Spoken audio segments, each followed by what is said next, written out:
When did my husband's mother finally cross the line? I'd been with my husband for 3 years, and his mother still came into our house unannounced every morning to cook him breakfast.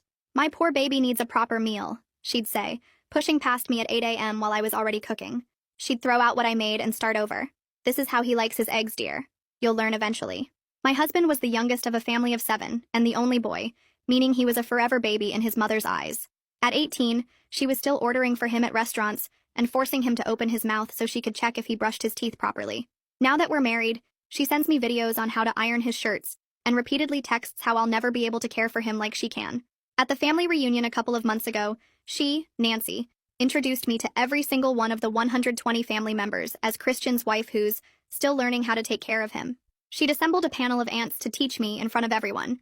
Now, dear, let me show you how to iron a man's shirt properly. She held up Christian's shirt like I was in kindergarten show and tell. See how she's creased the collar wrong? This is why I still do Christian's laundry. I don't do it wrong. I run a household and a company, but Christian just sat there letting her demonstrate proper folding technique to a crowd of 40 women. When I mentioned I had a system that worked, Nancy laughed. Oh, sweetie, watching YouTube videos isn't the same as real experience. I've been taking care of men for 40 years. During lunch, she announced to the table that she'd been secretly meal prepping for us. I found out she's been feeding my son frozen dinners. Can you imagine? That's why I drop off fresh meals every day. The meals she drops off go straight to the trash because I cook fresh every night. But Christian said nothing. Her sister asked about children and Nancy jumped in before I could speak. Oh, she's not ready. She can barely take care of Christian. Yesterday she didn't even know you have to separate his work shirts from his gym clothes.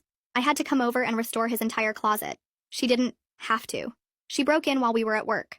When dessert came, Nancy started her favorite story. You should see her trying to manage their finances. Christian called me crying because she tried to create a budget in Excel. Bless her heart, she had the numbers all backwards. Now I manage their accounts so they don't end up homeless. Christian was never crying. I have an MBA. I manage budgets for my company. But Christian just nodded along. The peak came during speeches. Nancy stood up with a microphone. I want to toast my beautiful son and his wife. Christian, you know I worry about you every day. Living with someone who tries her best. But don't worry, baby. Mama's always here. I've been teaching her how to use the washing machine. The entire room laughed. 120 people laughing at me. Just yesterday, she continued, I found her trying to clean the bathroom with the wrong products. She was using glass cleaner on the tiles. This is why I have to check on them every morning. Someone has to make sure my baby is taken care of properly. My husband's cousin leaned over. You're so lucky Nancy helps you. Most of us had to figure it out alone. Nancy kept going. She doesn't even know how to sew a button. Last week, Christian's shirt lost a button and she was going to throw it away. Throw away a perfectly good shirt. Thank God I was there. I sew. I hem my own clothes. I tailored Christian's suit for our wedding. But Christian just smiled at his mother like she was saving our marriage.